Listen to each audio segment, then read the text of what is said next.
Welcome to the Growth Whisperers Podcast, where everything we talk about is building enduring great companies, ideas, tips, tricks, techniques to help people to live up to that aspiration of building an amazing organization. I'm Kevin Lawrence, and as always, I'm here with Brad Giles, my co-host partner. Brad, how is it today down under? It's warm. I'll tell you what, it is warm. Yeah. Obviously now summer here. Good to be warm, but yeah, you feel it. And we've had I think last week we had the hottest week ever. Every day was over 40 degrees Celsius. Yes. Yeah. Nice. Good times. Well, it's not very warm here. It's a little cold. I was driving through the mountains today and it was -7 degrees Celsius, which is a little, it's cool. It's the opposite of what you're dealing with, but all right, well, let's jump in. Word of the day. What's the word of the day for today? Look, I've said it before, but it's accountability. It's such an issue that we just deal with from what feels like 360 degrees in all its forms on such a regular basis. So yeah, it's accountability. That is holding people accountable, establishing a system of accountability, and a framework, and getting people comfortable in that. So accountability. Awesome. And what's yours? I love how our thoughts are on different tracks. Mine was freedom, which is almost the opposite of accountability in some cases. Not necessarily, but just freedom to, and I'm grateful for freedom to be able to do the things that we want, to be able to create the things that we want, to be able to work with the people that we want. And freedom, and how freedom is obviously important to many of us. But I find that, I have the greatest freedom when I'm working with the best teams.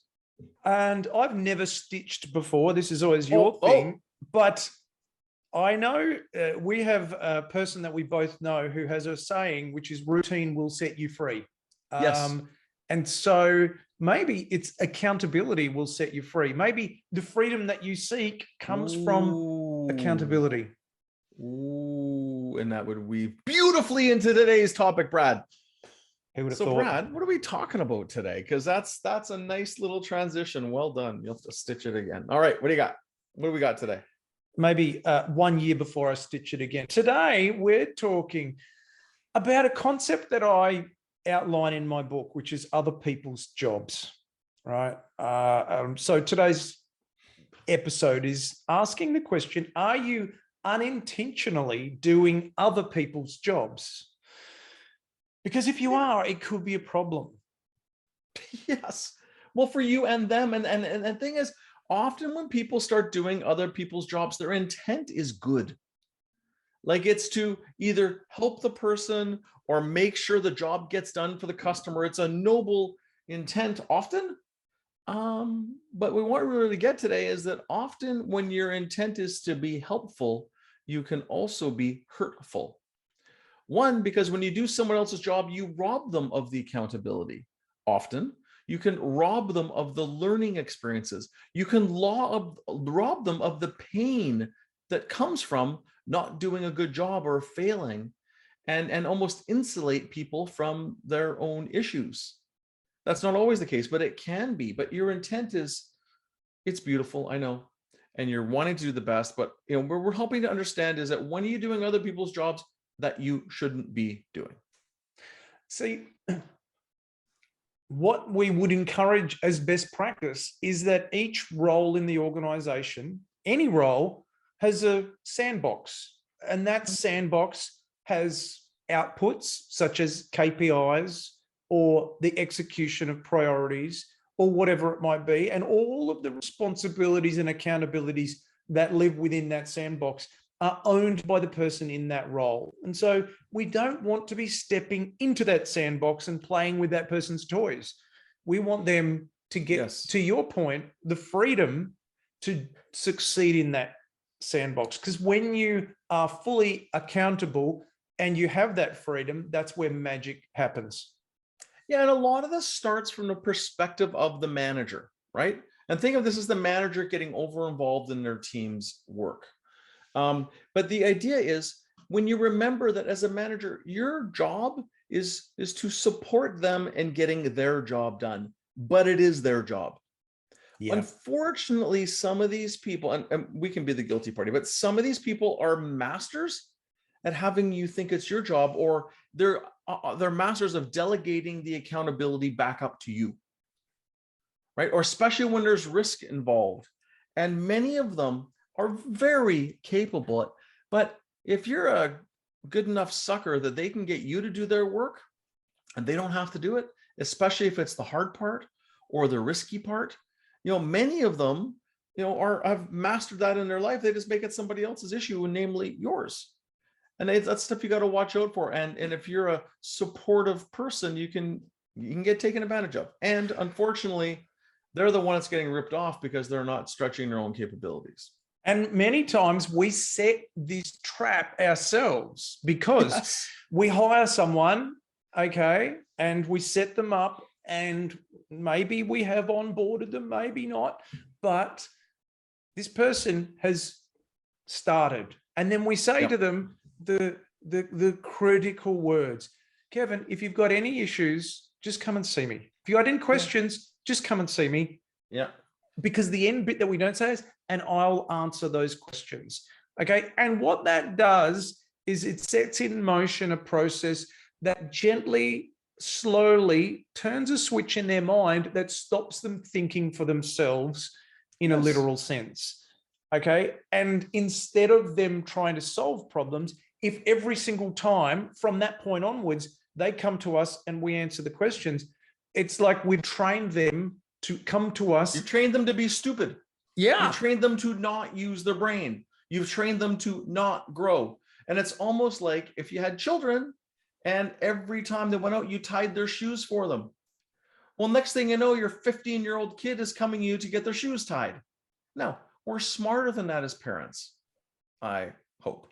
But we often do that with our people, the same thing. Helpful becomes hurtful because we hold them back. And they think they're winning because they don't have to do it. But again, they're stunting their own growth. So like you, Brad, I also wrote about this. There's a chapter in my book called Stop Being Chief Problem Solver.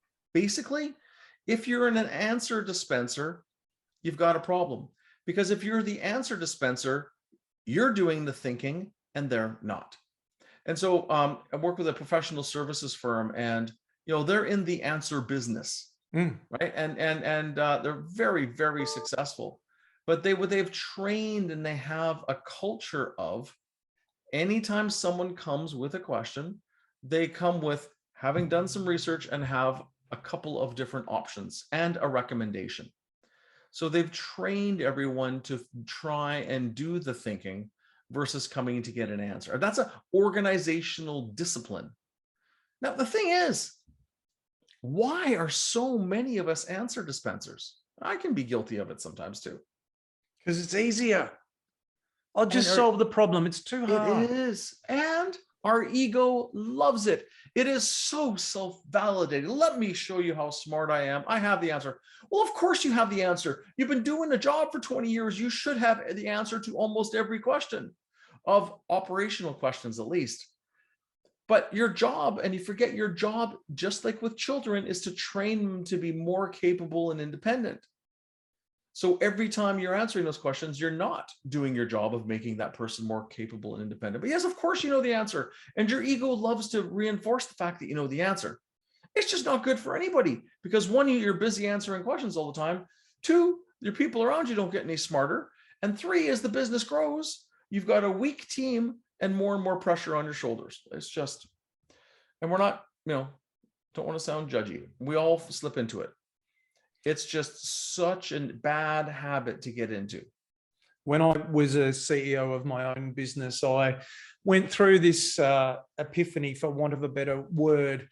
And I remember I would come back to the office and walk in, and there'd be about 20 people would put their head over the workstation and think, oh, he's back. I can go and ask him a question.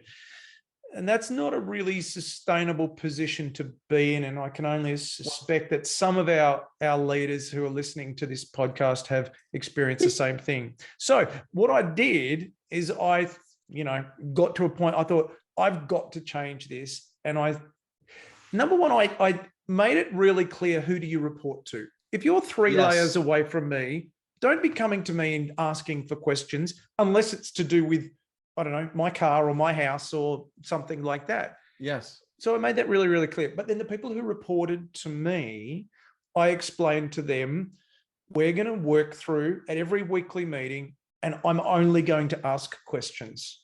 Okay, you're going to answer the questions. And what that did, remember when I said when people start, they flip that switch? It slowly flipped that switch back, where what that meant is that those people, they started to think, he's not going to bloody answer this question anyway.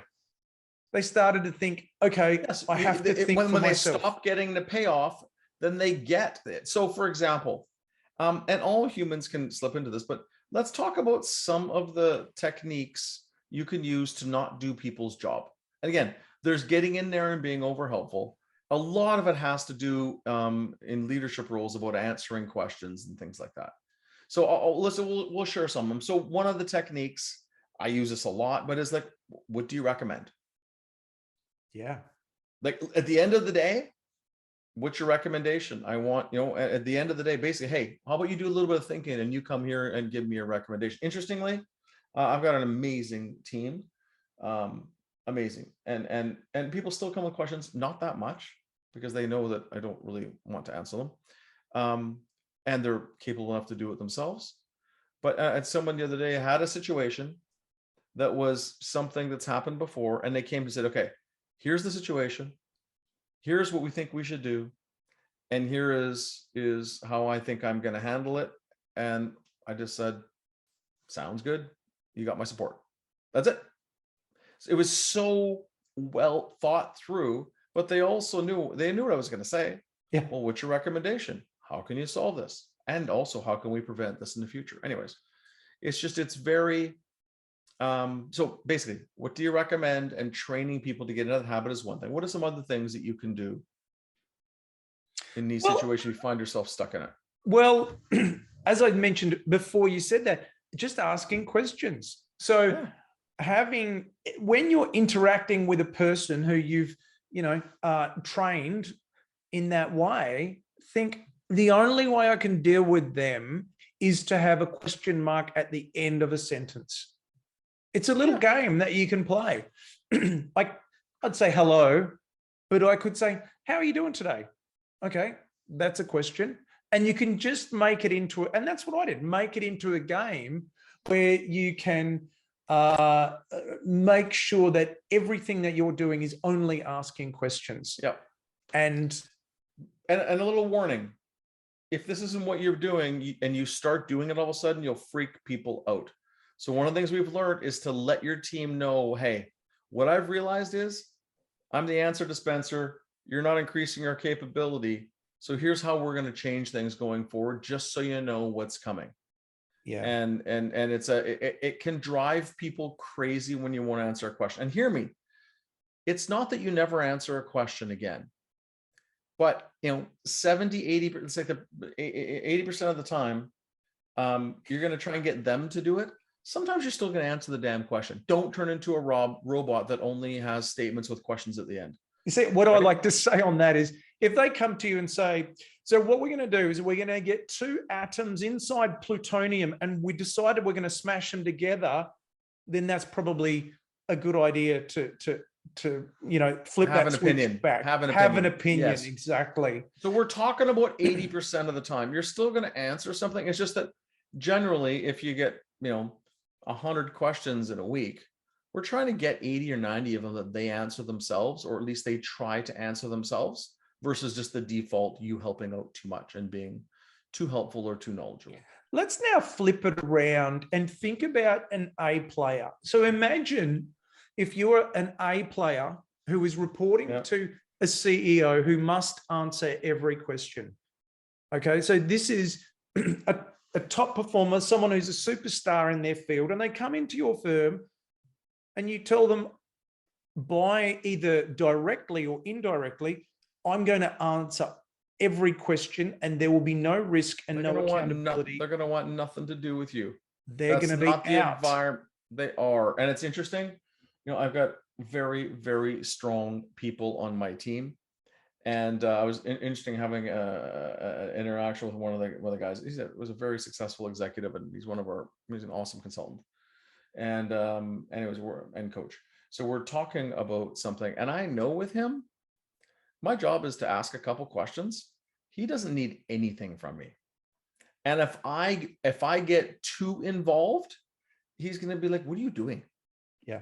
Right? Because he has the autonomy and the accountability and the intelligence. We're working on this one project, and I said, okay, at some point, I know you're going to deliver on this thing. You'll crush it. We just need to make sure that we're in sync at probably 2 points in this project. I said, okay, so where would the points where you and I review progress and synchronize around where we're at before we go to the next step? Almost like if you're building a house, let's synchronize before we buy the land. And then let's synchronize on the final drawings before we get the building permits and order the material. A couple of key checkpoints. But otherwise, and so we just decided on the couple of checkpoints and away we go. Yeah. But he's not going to ask me any questions. He's just going to go and do it and come with recommendations. He might ask a couple little things, but he doesn't want to have to come and ask me a bunch of questions. And that's the key thing, because he's a super strong A player. And we think that we're helping them by answering questions, but we think that, it's too hard to train them to think for themselves in the way that we do things. Look, it's easier if I just do it myself, or if I just answer this question.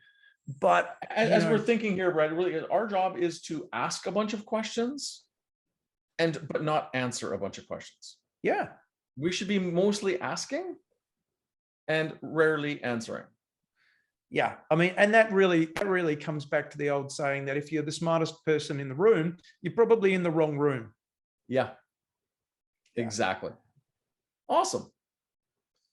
I love this. So the root of everything that we're talking about is that if you're answering a lot of questions or being overly helpful, you hold people's growth back. Yeah. And you're robbing them of their accountability. And generally, you're going to have a lot more pressure on your shoulders. And that pressure is meant to be distributed, not carried by you. So your intent may be beautiful. And think about it with the people that you're working with. Where are you likely getting involved in doing people's jobs? Where are you owning some of their accountability that you shouldn't? And maybe it's been fine, but you want to transfer more of that to them. And as a leader, our job is to transfer more and more to other people. Ideally, the right other people. So that's something for you to think about. Yeah. Any leader of people, your job is to grow the people around you, to grow them. And you can't do that if you're answering all of their questions. Don't do other people's jobs, because and this is the final point, is that if you're doing other people's jobs and all that entails, and it really loops back to the first point, you're not doing your job. Exactly. Yeah, then who's doing yours? Nobody. And then you're not focused on the 3 years and the strategy and all the stuff we spoke about in last week's episode. And then you wonder why the company might not be scaling at the level that you hope for. Exactly. What a very good episode. What a very good chat. Make sure that you're doing your job and not other people's jobs. A good principle. Okay. So I think with that, we're ready to wrap. So yep. This has been the Growth Whisperers. I'm Brad, always joined by my co-host, Kevin Lawrence. You can find the YouTube version at YouTube, obviously, by searching the Growth Whisperers. Kevin has a newsletter that he puts out each week, and you can find that at lawrenceandco.com. And I have an interesting newsletter as well that you can find at evolutionpartners.com.au. We do hope that you've enjoyed this episode, and hopefully we'll be able to catch up again next week on the Growth Whisperers.